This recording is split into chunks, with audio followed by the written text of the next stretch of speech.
Baik, bismillahirrahmanirrahim. Assalamualaikum warahmatullahi wabarakatuh. Waalaikumsalam warahmatullahi wabarakatuh. Sebelumnya saya ucapkan terima kasih kepada dosen pengampu pada mata kuliah Gizi Bencana, Ibu Yade Kayasin M. Gizi RD, dan Ibu Irma SKM MKes. Eh, yang telah memberikan kesempatan kepada kelompok kami untuk memaparkan materi mengenai perencanaan pertemuan subklaster gizi. Perkenalkan, kami dari kelompok satu dan tentunya saya tidak sendiri. Saya bersama dengan teman-teman saya yaitu ada saudari Najawati Marhaba dan Nabila Abdullah dari kelas A.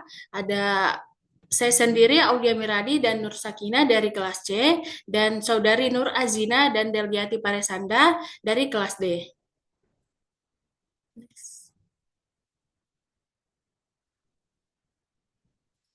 Baik, untuk mengefisienkan waktu, langsung saja saya persilahkan kepada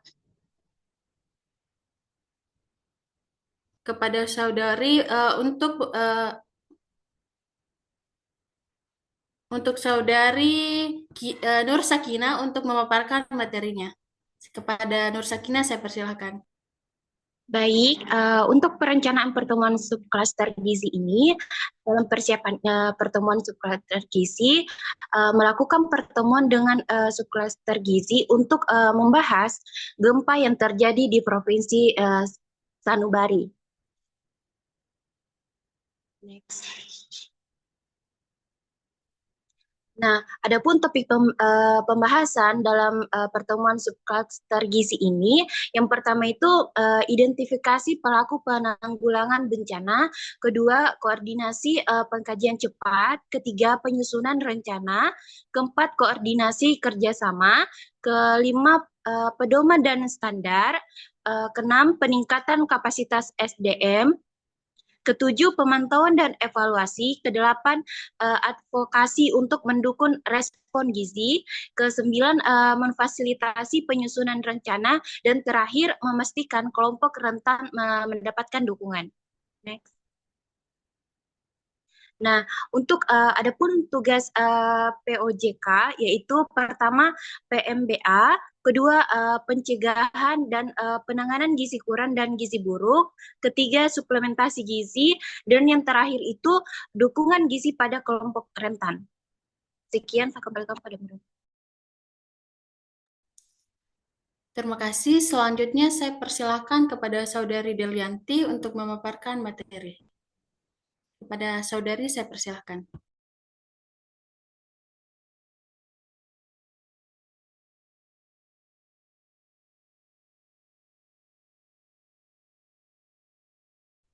Baik, terima kasih atas kesempatan yang diberikan. Adapun rencana kajian dampak, yaitu analisis data prabencana dan penilaian kebutuhan awal. Provinsi Sanubari adalah provinsi dengan status gizi yang tidak terlalu baik. Meskipun tidak ada data pasti mengenai situasi tiga kabupaten atau kota terdampak. Banyak dari mereka tinggal di daerah yang sulit dijangkau, sehingga jumlah pastinya tidak diketahui. Data terakhir menunjukkan bahwa hanya 20% ibu mempraktikkan pemberian ASI eksklusif di Provinsi Sanubari. Banyak anak penderita stunting dan gizi kurang atau gizi buruk. Selain itu, tantangan utama adalah tidak ada yang tahu secara pasti situasi sebenarnya karena banyaknya daerah yang tidak terjangkau. Kemudian ada demografi. Yang pertama yaitu ibu kota provinsi Sanubari adalah Kota Ambara yang memiliki populasi 7,7 juta penduduk. Yang kedua yaitu 44,9% dari populasi berusia di bawah 15 tahun dan 17% dari mereka berusia lebih dari 5 tahun. Yang ketiga yaitu 70,8% pria dan 36,3% wanita berbicara bahasa Indonesia. Yang keempat yaitu literasi perempuan diperkirakan 24%. Yang kelima yaitu rasio laki-laki dan perempuan adalah 62%, laki-laki dan 38% perempuan. Next.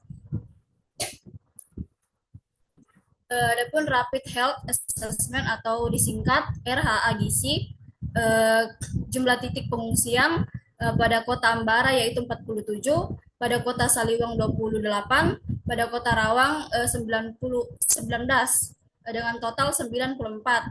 Lansia pada Kota Ambara yaitu 1441, pada Kota Saliwang 864, pada Kota Rawang 576 dengan total 2.882. Adapun ibu hamil yaitu pada Kota Ambara 7.664, pada Kota Saliwang yaitu 4.610, pada Kota Rawang yaitu 3.074 dengan total 15.368. Adapun ibu nifas pada Kota Ambara yaitu 33, pada Kota Saliwang 21, pada Kota Rawang 15. Selanjutnya ada bayi 0 sampai 5 bulan. Pada Kota Ambara 720, pada Kota Saliwang 432, pada Kota Rawang yaitu 288 dengan total 1.441.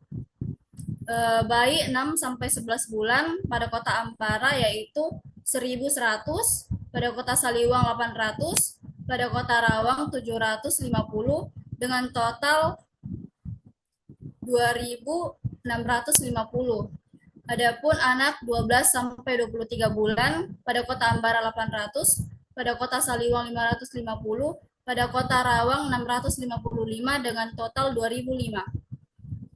Adapun anak 24 sampai 59 bulan pada Kota Ambara yaitu 900, pada Kota Saliwang 442, pada Kota Rawang 375 dengan total 1.717. Adapun remaja putri yaitu pada Kota Ambara 545, pada Kota Saliwang 233, pada Kota Rawang 112 dengan total 890. Adapun penyandang disabilitas pada Kota Ambara 12, pada Kota Saliwang 9, pada Kota Rawang 6 dengan total 27. Adapun penderita penyakit kronis pada Kota Ambara 21, Kota Saliwang 13, Kota Rawang 17 dengan total 51. Sekian saya kembalikan kepada moderator. Baik, terima kasih atas pemaparannya. Selanjutnya, untuk materi selanjutnya akan dibawakan oleh Saudari Nur Azinah. Dengan ini saya persilahkan.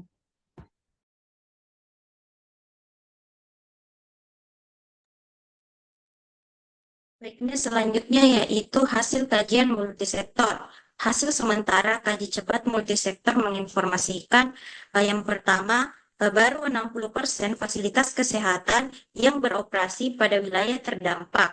Hanya beberapa di antaranya yang memiliki fasilitas rawat inap untuk penanganan anak gizi kurang dan gizi buruk. Selain itu, tenaga kesehatan yang terlatih penanganan gizi buruk terpadu pada balita sangat terbatas. Selanjutnya, 52 pengungsian kekurangan tenda keluarga. Kemudian banyak pengungsi yang kelompok rentang termasuk ibu hamil dan keluarga dengan anak balita yang berjalan kaki dari Kabupaten Saliwang dan Rawan menuju ke Kota Ambara. Hal tersebut dikarenakan terhambatnya distribusi bantuan dari Kota Ambara ke Kabupaten Saliwang dan Kabupaten Rawang. Kemudian pita lila dan formula mix untuk penanganan anak gizi buruk yang tersedia tidak mencukupi terutama di Kabupaten Rawang. Terdapat donasi susu formula pada 63 pengungsian, sementara itu 89 pengungsian tidak memiliki akses terhadap konselor penyusui. Ibu menyusui melaporkan ketidaknyamanan di dalam memberikan ASI karena tidak adanya privasi. Kemudian media massa melaporkan bahwa susu formula adalah salah satu kebutuhan mendesak di lapangan. Kemudian dilaporkan adanya keracunan makanan di Kota Ambara dan Kabupaten Saliwang akibat konsumsi donasi makanan minuman yang kadaluarsa. Kemudian distribusi PMT terkendala ketersediaan transportasi dan dan pergudangan di kabupaten. Kardus PMT berserakan di halaman terbuka kantor Dinas Kesehatan Kabupaten Saliwang dan Rawang. Kemudian terdapat 54 pengungsi yang tidak memiliki akses terhadap sanitasi dan air bersih. Kemudian dapur umum yang ada di 72 pengungsi yang belum menyediakan makanan khusus bayi dan anak. Kemudian 33 pengungsi melaporkan adanya penyandang disabilitas yang membutuhkan bantuan untuk merawat diri mereka. Selanjutnya, rencana monitoring dan evaluasi. Yang pertama itu pemberian makanan bayi dan anak atau PMBA. Dikoordinir oleh Bidang PMBA Subklaster Gizi. Kegiatan-kegiatan PMBA dilakukan oleh Mitra Subklaster Gizi untuk mendukung respon gizi Dinas Kesehatan Provinsi Sanubari khususnya pada kelompok sasaran bayi dan anak usia 0 sampai 23 bulan, serta pengasuhnya. Terdapat 6 kegiatan kunci intervensi PMDA sebagaimana yang disajikan pada tabel di samping ini. Yang pertama yaitu pengolahan donasi produk mengganti ASI, makanan pendamping ASI atau empasi, produk ultra proses, botol dan dot buy yang tidak terkontrol, termasuk diseminasi surat edaran pemanfaatan susu formula dan empasi instan pada situasi bencana. Yang kedua, menyebarkan media KIE tentang resiko susu formula dan empasi instan pada situasi bencana. Kemudian pembekalan standarisasi dapur PMDA yang dilaksanakan dengan rentan waktu 0 sampai dengan 90 hari. Kemudian yang kedua, penyelenggaraan dapur pemberian makan bayi dan anak yang diselenggarakan dengan rentan waktu 0 sampai 90 hari. Yang ketiga, melaksanakan dukungan konseling menyusui dan PMBA melalui mobilisasi konselor menyusui dilaksanakan dengan rentan waktu 0 sampai 90 hari. Yang keempat, orientasi atau pelatihan konseling menyusui atau PMBA dilaksanakan dengan rentan waktu 30 sampai di hari 30 sampai 90 hari. Kemudian yang kelima, memastikan ibu menyusui dan balita memiliki akses terhadap ruang ramah ibu dan anak dengan rentan waktu 0 sampai 90 hari. Kemudian yang terakhir, koordinasi lintas subklaster dan lintas klaster untuk mendukung intervensi PMDA antara lain yang pertama dengan klaster perlindungan dan pengungsian terkait pengelolaan donasi susu formula, pelaksanaan dapur PMDA dan penyelenggaraan ruang ramah ibu dan anak. Kemudian yang kedua dengan tim logistik klaster kesehatan untuk memastikan ketersediaan dukungan logistik, yaitu transportasi, pergudangan, dan lain-lain dengan rentan waktu 0 sampai 90 hari. Itu saja yang dapat saya sampaikan, saya kembalikan kepada moderator. Baik, untuk materi selanjutnya akan dibawakan oleh Saudari Madiawati Marhaba. Dengan ini saya persilahkan. Baik, di sini ada pencegahan dan penanganan gizi kurang dan gizi buruk. Nah, terdapat 7 kegiatan kunci yang menjadi tugas bidang pencegahan dan penanganan gizi kurang dan gizi buruk. Nah, kelompok sasaran pada intervensi ini adalah anak usia 0 sampai 59 bulan pada balita. Adapun tata laksana gizi kurang dan gizi buruk yang dilakukan perlu merujuk pada pedoman pencegahan dan tata laksana gizi buruk pada balita. Nah, kegiatan waktu dan pelaksanaannya itu dapat dilihat pada tabel di samping. Di mana kegiatannya yang pertama itu mengidentifikasi fasilitas kesehatan rujukan yang dilakukan pada waktu 0 sampai 7 hari. Yang kedua yaitu tata laksana gizi kurang yang dilakukan pada rentan waktu 0 sampai 90 hari. Yang ketiga itu ada tata laksana gizi buruk rawat inap dan rawat jalan yang dilaksanakan pada 0 sampai 90 hari. Terus yang keempat yaitu memastikan ketersediaan obat dan pendekatan kesehatan untuk tata laksana gizi kurang dan gizi buruk yang dilaksanakan pada 0 sampai 90 hari. Terus penugasan tim asuhan gizi atau TAG terlatih. Pemberdayaan masyarakat untuk pencegahan gizi buruk yang dilaksanakan pada rentan waktu 0 sampai 90 hari. Serta yang ketujuh yaitu koordinasi lintas subklaster atau klaster untuk pendukung intervensi pencegahan dan penanganan gizi kurang dan gizi buruk termasuk dengan tim yang dilaksanakan pada rentan waktu 0 sampai 90 hari. Next.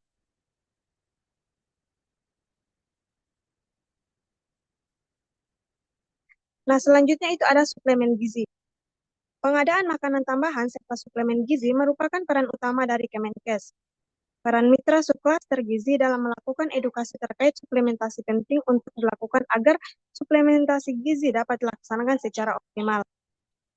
Nah, pemberian suplemen gizi dilakukan merujuk pada pedoman dan petunjuk teknis yang dikeluarkan oleh Kemenkes Republik Indonesia. Adapun kegiatan kunci dan waktu pelaksanaannya dapat dilihat pada tabel di samping, di mana kegiatannya yang pertama itu distribusi dan edukasi makanan tambahan ibu hamil dan balita secara menyeluruh, yang dilaksanakan pada rentan waktu itu 0 sampai 7 hari.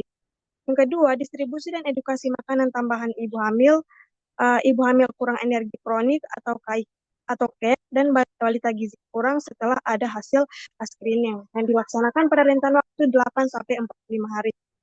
Yang ketiga itu ada suplementasi vitamin A pada bayi, balita dan ibu nifas. Dan yang keempat ada suplementasi tablet tambah darah atau TTD bagi ibu hamil dan remaja putri. Dan yang kelima ada koordinasi lintas subklaster atau klaster untuk mendukung intervensi pencegahan dan penanganan gizi kurang dan gizi buruk yang dilaksanakan pada rentan waktu 0 sampai 90 hari. Dan yang terakhir yaitu memastikan ketersediaan obat dan pembekalan kesehatan, termasuk dengan tim logistik klaster kesehatan untuk memastikan ketersediaan dukungan logistik, transportasi, pergundangan, dan lain-lain yang dilaksanakan pada rentan waktu 0 sampai 90 hari. Mungkin itu dari saya, selanjutnya saya serahkan kepada moderator. Baik, untuk materi selanjutnya akan dibawakan oleh Saudari Nabila Abdullah. Dengan ini saya persilahkan.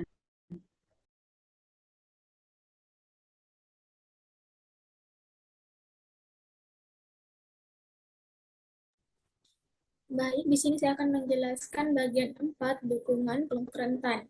Terdapat 4 kegiatan yang menjadi tugas bidang dukungan gizi pada kelompok rentan. Adapun kelompok rentan yaitu lansia, ibu hamil, dan anak-anak, penyandang disabilitas, dan penderita penyakit kronik. Kegiatan yang dilakukan pada intervensi ini berupa koordinasi dan dukungan teknis yang diberikan pihak lain untuk memastikan agar kelompok rentan mendapatkan asupan gizi yang cukup. Di samping ini merupakan tabel waktu pelaksanaan kegiatan pada kelompok rentan. Ada pula yang pertama, orientasi dan pendampingan pemenuhan gizi melalui dapur umum dengan rentang 0 sampai 30 hari. Yang kedua, memastikan asupan gizi yang sesuai bagi penderita penyakit kronik dengan rentang waktu 0 sampai 90 hari. Yang ketiga, memastikan penyandang disabilitas memiliki akses terhadap asupan gizi dengan rentang waktu 0 sampai 90 hari. Yang keempat, pengawasan bantuan makanan yakni masa kadaluarsa jenis-jenis makanan atau minuman perlu diwaspadai dengan rentang waktu 0 sampai 90 hari. Dan penyelenggaraan dapur lansia dengan rentang waktu 0 sampai 90 hari. Next.